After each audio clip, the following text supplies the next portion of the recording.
Asue Ighodalo, a businessman, has won the governorship primary election of the People's Democratic Party in Edo State. Dauda Lawal, governor of Zamfara, and returning officer of the election, declared Ighodalo winner of the primary poll which held at the Ogbemudia Stadium on Thursday. Lawal said Ighodalo secured 577 votes to defeat other aspirants in the race. The party that has what it takes to rule this country is again showing the example in the way we are conducting our leadership selection process. We are following our rules very assiduously. My role here as a host governor is to welcome and thank all of you who have made this possible. Meanwhile, Philip Shaibu, the deputy governor of Edo State, is said to have won a parallel governorship primary organized at his residence in Benin. Bartholomew Moses, the returning officer who announced Shaibu as the winner of the primary election, said the deputy governor won the exercise with over 300 votes. Joining us now on the morning show is Asue Ighodalo, winner of the governorship primary election of the People's Democratic Party, PDP, in Edo State, monitored by the Independent National Electoral Commission, INEC. Good morning, Mr. Ighodalo, and thank you for joining us on the morning show. Good morning, Dr. Abati, and thank you for inviting me this morning. Thank you. Morning. Well, I guess congratulations are in order. Congratulations. You're being declared the Thank you very much. Candidate now of the PDP in the forthcoming Edo State gubernatorial elections. But two quick things. Number one is that... Thank you, Doctor.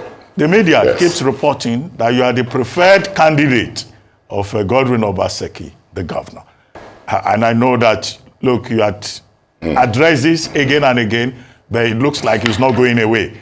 Again, you know, that tag, I don't know how you feel that people keep tagging you the governor's anointed candidate. That's one. And two, how do you feel about the fact that Philip Shaibu, the deputy governor, organized his own parallel primary election in his house and was declared a winner? So are you bothered about that? Are you disturbed? You know, do you have concerns that could affect the eventual situation? Okay. Thank you very much, Dr. Abati. And like I said, thank you for inviting me again this morning. This issue of governor's preferred candidate, I've talked about it over and over again. And I'll keep talking about it for as long as people keep asking me about it. And I say this very clearly, that I came into this race on my own steam by myself. I was asked and by a number of friends to consider political office, and it's something that my friends and some elders talked to me about over a period of time. And I then prayed about it, discussed it with my family, and then my partners in my law firm, and I then took the decision to do it. Many things had affected my thinking and kind of moved my thinking towards public office. I'd been involved in a lot of public-related services over the years. In Edo State particularly, I was in the economic team, or I've been in and around the economic team since 2008. I was in Comrade Oshomole's economic team from 2008 to 2016. I was asked by Governor Obaseki to chair the Ighodalo Limited by Guarantee, which every year organized the economic summit of the state and had a board that periodically advised the government on its economic policies. I was chairman of the Nigerian Economic Summit for 4 years. And even as important, when I served on the board of the Nigerian Sovereign Investment Authority, there were a lot of public-related activities that we were engaged in and infrastructure development. And all of this caused me, when I started thinking, when I was being talked to consider public service, it caused me to shift favorably towards that thinking. So that's what it is. I suspect that for many people, it's convenient to set a narrative to distract and remove from the issues. I also have said this many times before, that when you looked at all of the aspirants, there are many more people that are closely related to Governor Obaseki and even friendlier with Governor Obaseki than myself. So I never understood why this toga of being the governor's preferred candidate was put on my head. But, as far as that may go, I don't think it's a problem anymore. I have managed to reach out to the people of Edo State for them to know who I am, what I'm about, what I have for the people of Edo State, my thinking about social issues, economic issues, unemployment, insecurity. So I'm quite clear, and I think the people of Edo State now know who I am and know what I stand for. Governor Obaseki and I have been friends for over 40 years. I respect him tremendously, and I believe he does respect me too. We've worked, you keep referring to me as a businessman. I'm actually a lawyer, not a businessman. I've worked as a corporate lawyer on different sides or the same side of transactions with him. And so we've been friends, and I think that's how he invited me to work with him on his economic team. But be that as it may, I came into this process by myself, on my own steam, encouraged by friends and elders from Edo State, and I have not regretted one moment coming into this race. I see a path for the state. I see a way by which I can contribute to moving the state into prosperity, and I'm glad that I've come into this process, and I'll give it my all. I thank God that we've gone through the first stage, and we'll start work on reaching out to the people, talking to the people, getting across to the people, and doing our very best to do well in September and win elections in the state. As regards your second question, I actually didn't know anything else was happening in anybody's house, Definitely as loyal members of our party, we shouldn't do things that will bring our party into disrepute. But I'm quite clear in my mind that the party will deal with that issue. It's not something I should lose sleep over or waste any time talking about. When you invite guests into your house, into your residence for an event, you can call the event whatever you wish. But I'm sure the party will deal with that issue. All right. Congratulations, Mr. Asue Ighodalo. Good to see you on the other side of your win. The last time you were here, you were an aspirant as to being the flag bearer of the PDP in Edo State. Now, two things I'd like to ask you. The first is... That's Ayo, right? Yes, it's Ayo. Morning. The first is morning, around the accreditation process, where some delegates were said to have been aggrieved that they were denied accreditation, and perhaps that was why they had no choice but to move to another location to conduct their own primaries. I'd like you to speak to that in terms of accreditation. And the second one would be this. I know you've talked about the fact that you wouldn't lose sleep over what happened with the parallel primaries that happened in Edo State. However, when the G5 started off during the presidential elections, it didn't seem like they would have significant impact on the outcome for the PDP in that election. But you'd know that it was a major factor. Are you concerned that the division in your party at this time might impact, not very positively, the chances of the PDP at the polls if it's not sorted properly? Yeah, thank you very much, Ayo. And again, good morning. As far as I know, and I think I know quite a bit, I think the accreditation process yesterday went extremely well. We went through the ward congresses where we elected 3 ad hoc delegates for each ward. We have 192 wards, so I think we came about having 576, thereabouts, or 572 delegates that were elected. The results of that election went up to the National Working Committee of the party, and those results were validated and confirmed. Based on those results and the delegates elected, we had the national delegates election the week after. Those results were also validated and confirmed, and a list of elected delegates that will take part in our primaries was confirmed by the National Working Committee of the party, was published, and was circulated to all the members of the party in Edo State who are involved in this process. That was the list that was used to accredit delegates to yesterday's primaries. And everybody that was on that list, because I saw the list, had everybody's photograph and name and particulars. So everybody that was on that list went into the accreditation center, got accredited, and those who were accredited were then let into the venue of the primaries. That was the process. It followed the constitution of the party. It followed the guidelines that were set down for the primary election. So I think everything went. I would like to commend the National Working Committee of the party. I think through this process, and this being my probably a great experience with the party, the whole process went really well.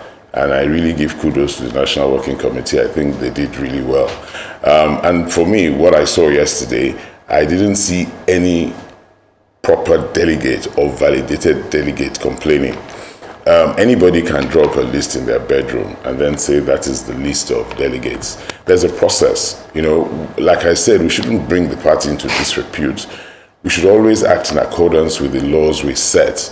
If you join a party or an organization, then you must abide by the laws, rules, and policies of that organization. We have a constitution in our party, which was updated up until 2017. I believe that was the last amendment. We have electoral guidelines. We have processes. We have rules.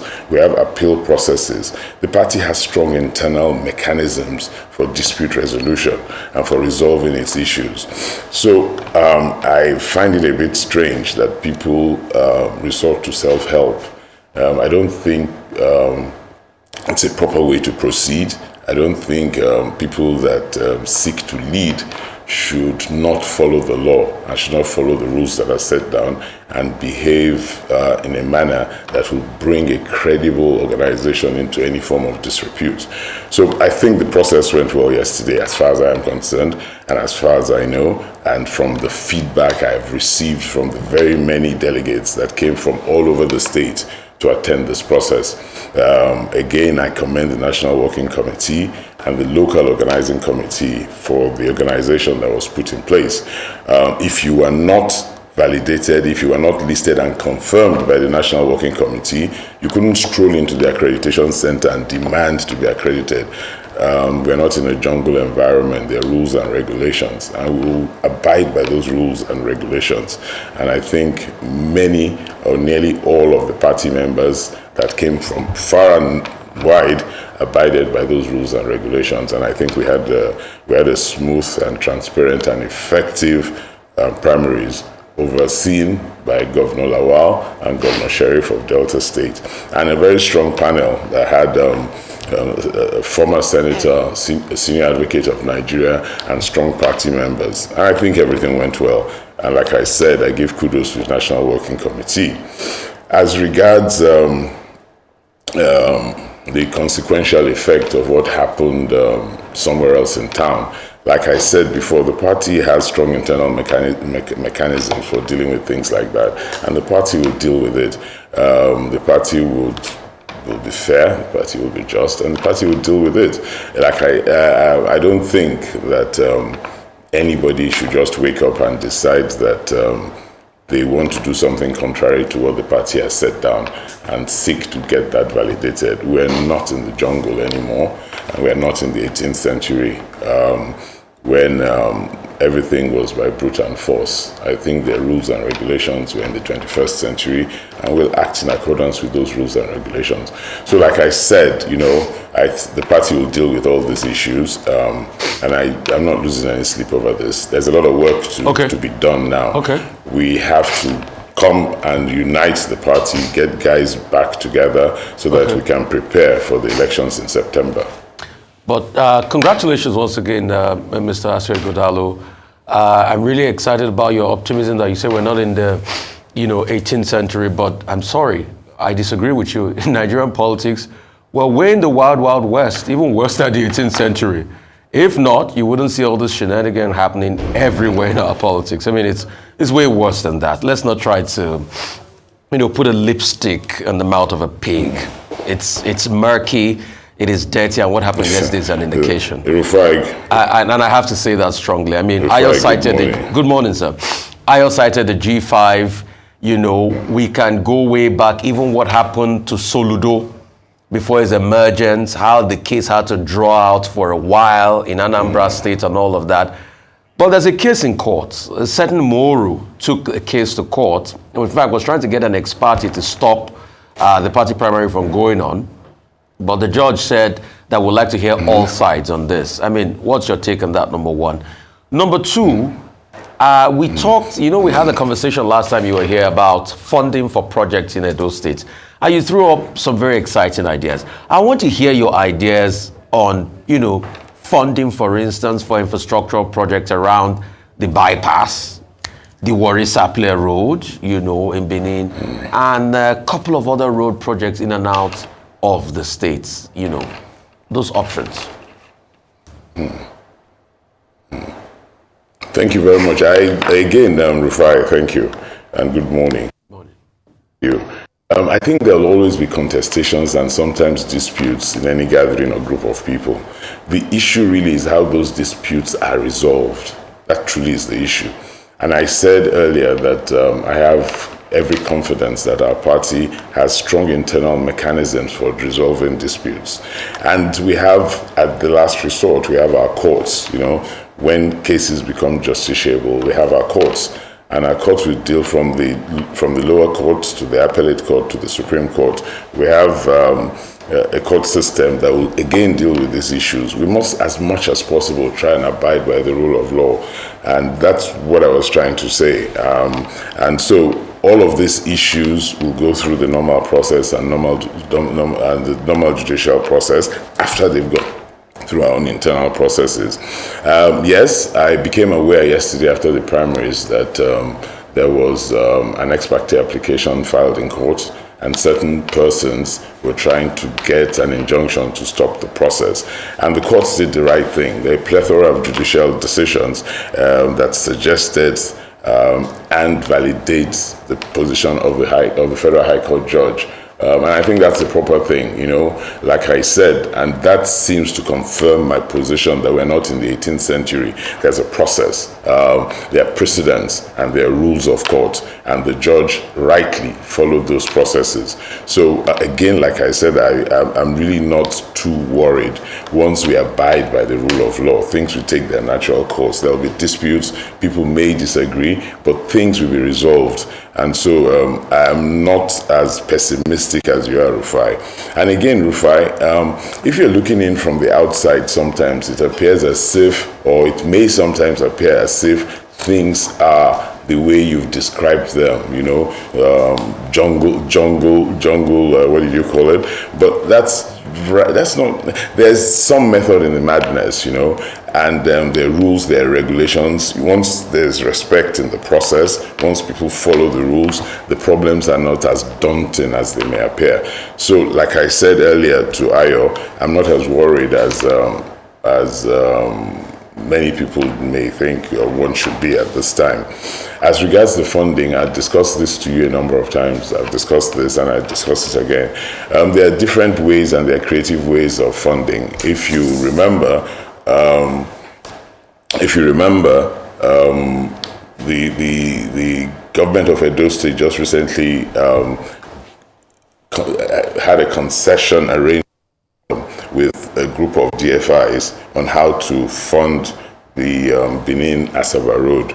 And I discussed this before. I have a pet project, the Benin-Auchi Road, for instance, and we'll raise funding. We'll find infrastructure finance.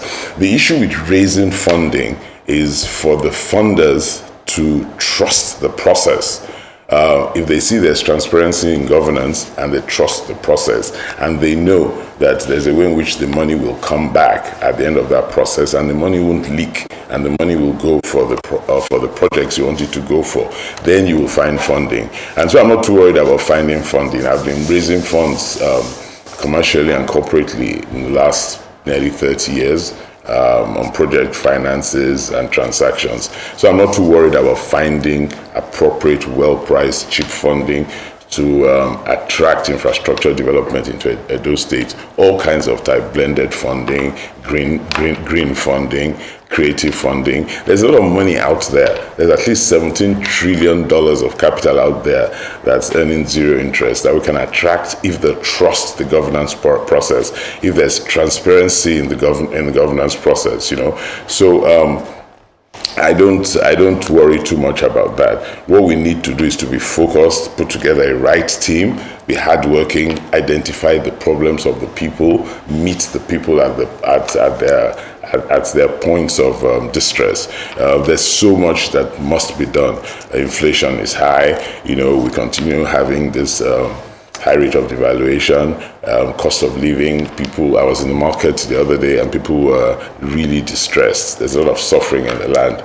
So what we need to do is get the right team together, focus, work, and I don't think we will not be able to deal with many of the problems. The only problem is that we have to prioritize, because again, you will take time for that to build trust. And as you build trust, you get more funding. So you prioritize during the period whilst you're trying to build trust.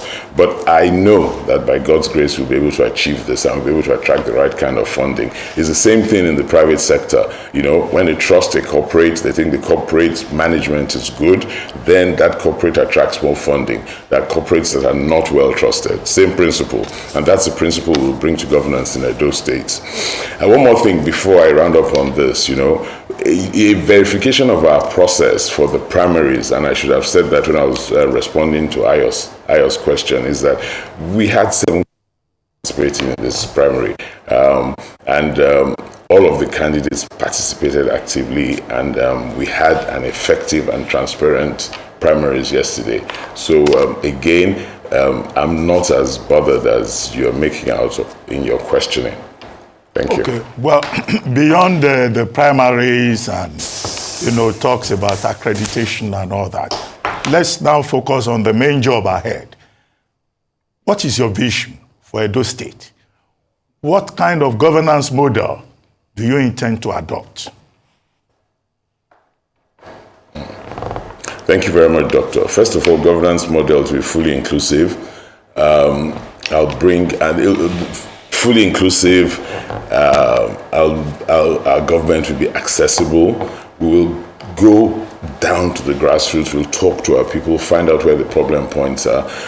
I definitely will have like 3 regional development agencies across the state, so that we'll look at what are the comparative advantage points through the state.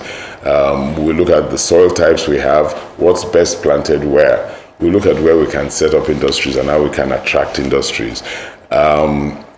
I think the key thing with Edo State is to sit back and look at what do we intend to do to alleviate the suffering of our people. What are those things we must do to move Edo State? And that's the promise I've made to the people, to start this process of moving Edo State from where we are today into prosperity. And there's so many things we can do, so many things. We can start with tourism. But I think when we talk to the people of Edo State, there are 3 things that bother them the most: security or insecurity, unemployment, insecurity, and then the inflation. And then there are also soft issues that bother them, you know, water, light, and all of those infrastructure issues. And then the issue of roads. So we've identified the major things, and then we will look at those developmental or what are the things that will catalyze development in the state. So I'm quite clear that if we can deal with the issue of security, and you know the constitutional provisions and restrictions around the state having strength to do that, but we will work well with the federal government. We will start a system of local policing where the community and each member of the community is responsible for security around the area, and we'll be able to give that information to the security forces and the police. So we'll ensure we have adequate and effective security. Anybody that steps into Edo State will know that its security position will be strong. And the other thing we will do, and I will be talking to my Director of Public Prosecutions, wherever that is, and the Ministry of Justice, we must have effective sanctioning. nobody will get away with any criminal or other act within the state. One of the problems we have with regards to security is that there's been no effective sanctioning process, or the sanctioning process is not as effective as it is. People commit offenses, and for different reasons, you find that they don't, or they're not effectively sanctioned, or they don't face the appropriate sanction for the offenses they've committed. And we will look at our criminal laws and procedures, and we'll ensure that we have sanctions that are fit for the whatever misdeed or whatever crime has been committed. So if people know that if they commit crimes and they commit offenses, they will be effectively sanctioned, that will reduce people's propensity to commit all of these crimes. We must also find a way to employ our people. If people are adequately employed, gainfully employed, and people find things to do, then the criminality quotient reduces significantly. So definitely we'll work on security. Once we get security right within the state, then other things flow. It's easier to attract investment, it's easier to attract tourists, it's much easier to attract financing for your infrastructure projects. So, but we must get security right. Then we must face the issue of roads, the issue of unemployment, the issue of, shortage of food. And security and food are linked, because people can't get to their farms because they're afraid of going into the farms.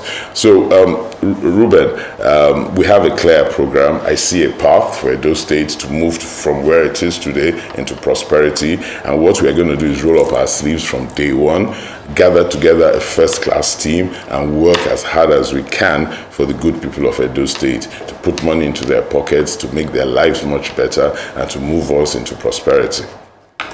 Well, thank you very much for your time this morning, Mr. Asue Ighodalo, PDP governorship candidate, Edo State.